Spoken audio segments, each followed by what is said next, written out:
So I lied. This video doesn't have the Kuva Hek or the Kuva Jakun. It actually has the Gorgon Wraith and the Karak Wraith in it. Mainly because I forgot some of the weapons don't show up in the profile section, and this gracious commenter reminded me, and he's been in my live streams, which, more on that later. We're almost at 1K. What the hell? So I wrote that and said that and took the screenshots before 1000, and currently we're at 1003. So the bit doesn't really work anymore, and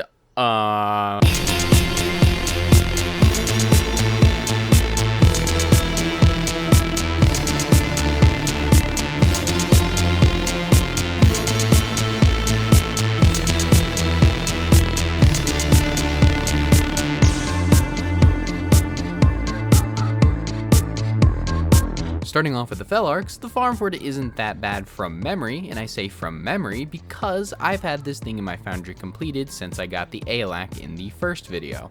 So taking a look at its acquisition and looking at the items required and the rank requirement, it's a lot. Getting to rank 3 with the hold class for where you're at in the game when you get to the Zeramin, so spoilers for anybody who hasn't gotten to them yet, cough cough. That shouldn't really be that hard. I was MR29 when I did it, so I had 29,000 daily. But wherever you're at, hopefully you have a lot and you can get to it. Anyway, the void gel orbs and alloy plates are piss easy to get, just kill people and destroy containers in the Zeramin. The void plumes on the other hand are rough, mainly because they are completely RNG, besides the pinion. There are 3 ways to get the pinion void plumes and 2 ways to get the quill void plumes. Both of them you can obtain by going to Archimedian Yanta and buying them from her for, you know, with other void plumes.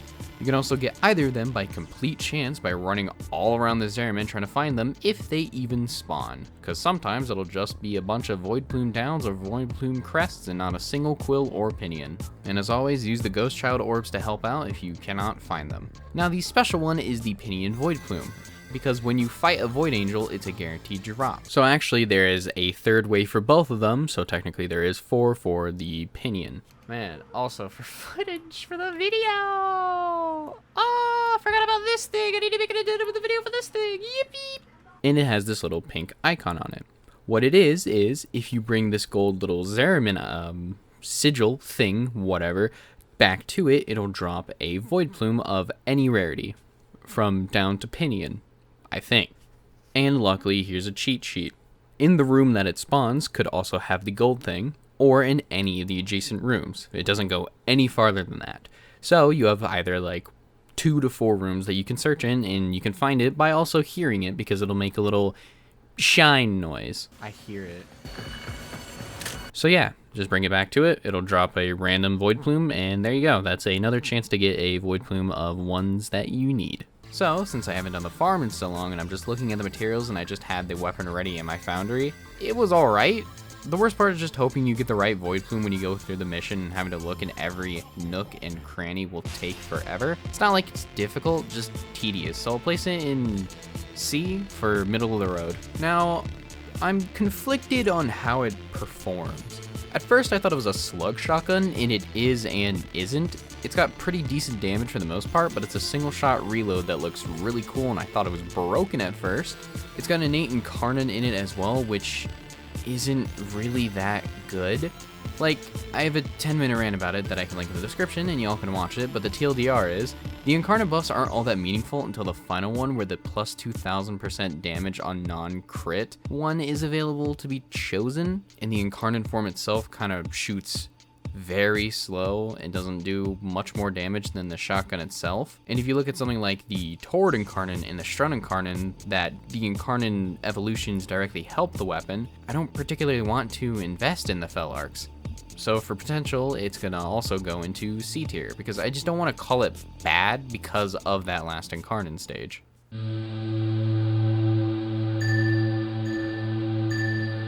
This bad boy is easy as piss to get. S tier. It takes a stupid low amount of materials to research, and the same goes for actually building it. Unless, well, you value your Forma. Which, please value your Forma. And Felderons are also easy to get from Fortuna. Thank you guys in the comments for telling me that, because I really didn't know that before. Anyway, go to Fortuna and do the Cetus bounties for Felderon, please. The only possible contentious part being cryotic, which just go to Everest on Earth, bring a booster to get 200 per, and you'll be done around half an hour. The only bad part about it is all the time you have to wait just researching and then building it, and well, you kind of find out that it's kind of mid. I love ice as an element to use, hence frost being my most used and my favorite frame, and I made ice in Wizard 101, but this gun kind of just exists. All the weapons so far haven't started with polarities, so building has been weird, but the Glaxion just kinda exists. I tried doing a status build with galvanized aptitude for the direct damage up, but it didn't feel any different than replacing that with serration. So I'm almost tempted to put this in D only because I have the Glaxion Vandal, and there's a Tenet Glaxion that I heavily want to invest in, so I'll save my resources and breath for that. Because remember, This isn't the full potential for every weapon. Just how it starts to see if I want to invest in it later. This thing could probably be very stupid good. also it's going in C tier.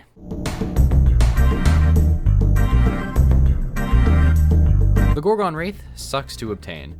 To be fair, all of the Wraith weapons suck to get, but to obtain the Gorgon Wraith, the Razorback needs to be active. To activate the Razorback, you need to participate in invasions on the Corpus side and increase the Razorback Armada build progress at the bottom of the screen to 100%, which takes for fucking ever. Once it's finally there, you need to make Razorback ciphers in order to hack the console to the boss arena. How do you make them? You need to do Arcwing Corpus missions for a chance to get cryptographic ALUs, 1 per enemy, where you need 4 to make one, and a booster gives you 2, and it's a 7% drop chance? I don't know if this applies to it, I don't know. But regardless, once you have 4 and you make the cipher that the Lotus gives you, you then go to the missions and fight him by hacking a panel, spawning a Bursa, hacking the Bursa hits the Razorback to make it vulnerable, then you do that 3 more times, bada bam, bada boom, leave, see what you get. And the drop chances are quite generous. You have a 75% chance to get a Gorgon Wraith piece, which is good, and it actually isn't bad from what I did in March. I obtained 5 mods, 1 stock, 1 barrel, 3 blueprints, and 8 receivers. So it's okay to farm in it of itself, it just takes forever for the Razorback to come back, and also I didn't mention, the Razorback is also technically time gated, but it's not time gated, it's percentage gated by how many people go and kill it. And if you kill it 3 times, you also get an Heroic Catalyst, by the way, so there's that. And the fact that it takes months for it to come back is ridiculous. On top of the fact that you have to play Arcwing Corpus missions to have a chance for every enemy to drop a specific piece to make a thing to then go fight it is just layers on top of layers of stupidity. I originally had this thing in C tier because I only incorporated the actual drop chances from the Razorback itself, but in order to access the Razorback, there's all kinds of prerequisites, so I am moving it to F tier. This thing sucks, and if you're gonna farm it, make sure you have boosters. On this one sabotage mission on Jupiter, for the love of God, do this thing with boosters. And after you do all of that, you also find out that this gun is not that great. It is just a slightly better Gorgon. I don't know what else to say, because I don't know why you would use this over almost anything else in your repertoire. Take like a Gracata, a Soma, a Tiburon, a Boltor, anything else you can get. Like, it starts with no polarities, it's just a slightly better statted Gorgon, but worse than the Prisma Gorgon, which is arguably easier to obtain, so it's gonna go in D. I don't know why you'd want to obtain this besides MR. Literally just buy it at 10 plat on the median. This thing is not great. One last thing that I forgot to mention is that the Gorgon also has an Incarnon. However, it doesn't really change anything because I, A, don't have it, B, I read it on the wiki and it is completely antithetical to what the weapon is, but I guess the Tord Incarnon is also like that, so I can't really base it off of that, but turning it from a machine gun to an explosive lobbing weapon kind of doesn't really pique my interest either, and it requiring headshots to make the Incarnating form, a thing kind of blows, so it doesn't really change my placement. Just wanted to mention this because I forgot to.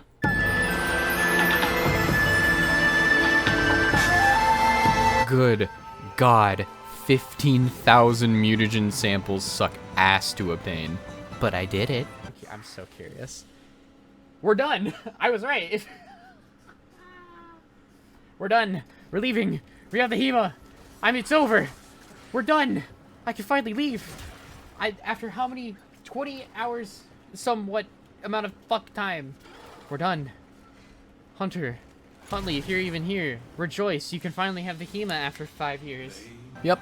I spent over 20 hours in order to get 14,000 mutagen samples to obtain the Hema, and good God, is it very boring at points. That's why I streamed it sometimes, for 2 hours at a time. One time we did 4 hours, and speaking of which, obvious self-promo incoming, I stream every Thursday and Friday from 6 to 9-ish, 10-ish Eastern Standard Time, and that's where I farm some of the items when I'm not farming them off stream. That's also not all I do, because currently we are also 30 hours into Fire Emblem Radiant Dawn. Now I put FB here.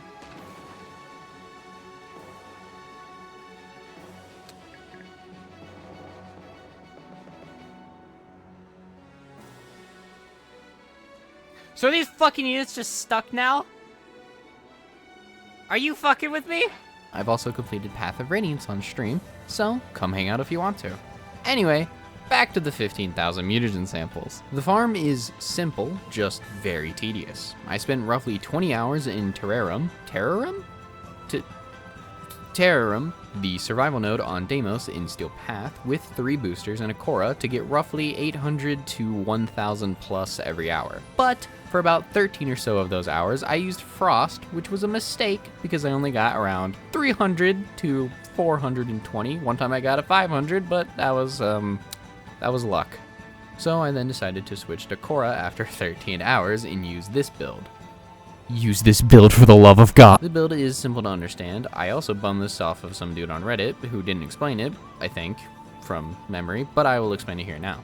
Pilfering Strangledome is used for the extra chance for enemies to drop items, accumulating Whipclaw for her 1 to do massive damage to every enemy caught in her Strangledome, and we subsume Spectre Rage over Venari for taunting the enemy and the Augment, which will pretty much always keep us topped off on energy. And because Korra gets hit like a wet noodle.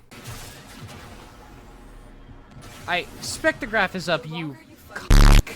You want to run purple Archon shards with this effect applied to it, so that her whip does more damage, also your best melee weapon against Deimos Infested. I used a crit Gwendal with Corrosive. Don't be me. And obviously the build can be better. I only had 1 shard and not a good Gwendal. Now, the setup is you just sit in an area with only 2 points of entry for max efficiency, making sure the Kavats die so they don't taunt the enemies away, then rinse and repeat for hours using your 1 and ensnaring the Acolytes when you can. But you know, don't do any of that. And if you do, bring a friend that's Necros. Also, don't do it solo like me. Just join a clan that already has it done and unlocked, grab the blueprint and dip. I mainly did it because this is for people who are socially anxious or just like to play the game solo like me. But also, just join a fucking clan and mooch, please. It's also not that hard to build either. Just visit Utico, do some mutagen mass bounties, or just craft some mutagen mass and the rest should be fine, if you're fine with spending a forma. So, F tier if you're farming it solo, S tier if you just mooch it out of a clan that already has it, and probably C if you're gonna farm with someone else. As for its potential, it's alright, not the best, not the worst. Definitely seems like a gun that was good when it was released in 2016, and guns later on have just power corrupted out. It's a pure status gun that starts with viral, so you can put heat on it, which is what I ran on it after accidentally running viral gas, thinking I could put both of these mods on it. Now it does have a mechanic where it takes 5% of your health to reload it from empty, and various percents relative to how empty it is, and you run out of ammo if you don't have enough health to fuel it. Or if you're dead. Because the Hema can't suck your blood if you're dead. Well, it could, but whatever. But in all honesty, it doesn't really matter because of the various ways of regenerating health that we have, and using shield gating and overguard. But actually, using it is alright. It works, it functions, nothing really to write home about. C tier. Now, when the infestation variants of the Liches come out, this better be one of the weapons, including the Bubonico, just because I want to see how busted they become.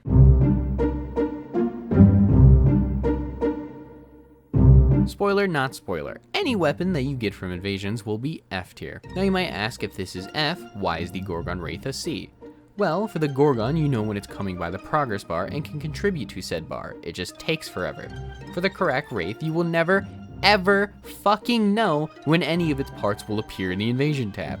Yes, I said parts. I am also going to make an addendum to the tier list and put the Gorgon Wraith to a D because I have reconvinced myself as to why whilst I record this. Anyway, the parts. An invasion can spawn at 2 in the morning and have the Karak Wraith stock just available, fighting usually the Snipertron Vandal stock.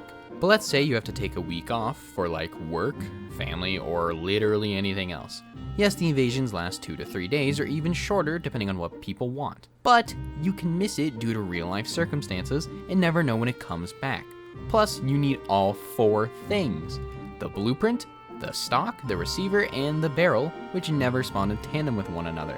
This thing just sucks to get. It's a sit and wait game. At least with the Brayton Vandal, you can actively farm it on your own time. It just has a shitty drop chance, hence the F tier. But these invasion weapons, you're at the whim of the game if it wants to appear. Plus the missions aren't even a factor into my rating because they're just piss easy low level missions that if I just gave my dad a controller and told him to do the mission, he probably could. So getting the weapon sucks, but the gun itself doesn't. The Karak Wraith has probably been the best weapon so far in the video. I say this because I haven't used the Hema yet as it's still crafting in my foundry. Taking it into a low-level mission, it performed much better than the other weapons besides the Felarx, of course, but I just don't see a lot of potential with it past its final incarnate.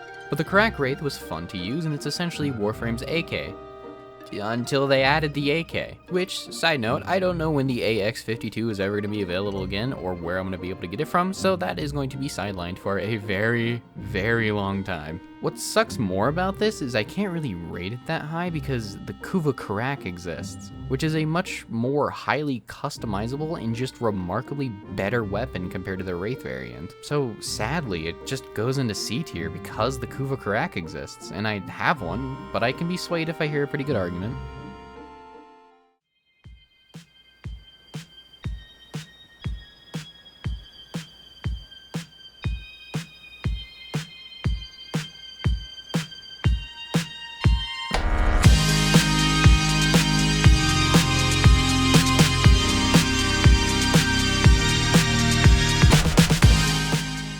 I was going to start the intro by saying, oh, another video within the same month, and I looked at my YouTube channel and I said, oh, this is not within the same month, it is the next month, 1 month ago of a video. Yippee, I'm sorry, the next one will come out a lot sooner than that. But, yeah, thank you for watching.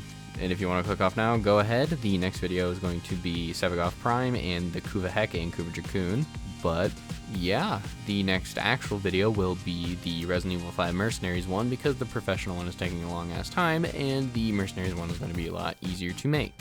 And this is the part where I get to ramble, and I'm going to say again, thank you all so much for 1,000. In like such a short amount of time, and by short amount of time it's like 4 months, which is, whatever, you know what I mean. Thank you. I did not think that I would be here that soon, and I'm not gonna make a goal of like, let's get 5,000 by the end of the year, because it's like, if it happens, it happens. If it doesn't, it doesn't. Depends on the content that I make.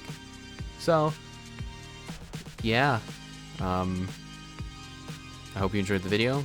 I hope you got something out of it. I hope it motivated you to get some stuff done in Warframe yourself, which I need to get even more done and get more videos out, which, yeah. And as always, I stream every Thursday, Friday, 6 to 10 or 6 to 9. So if you want to hang out whilst we play Warframe or like an RPG or fighting games coming up again soon. And this next month is going to be spooky games only because I am generally a bitch and I need to just play horror games even though I don't like them that much. Just come along if you want to. But yeah, that's all I gotta say. So if you watched this far, thank you. I appreciate it. And as always, take care of yourself.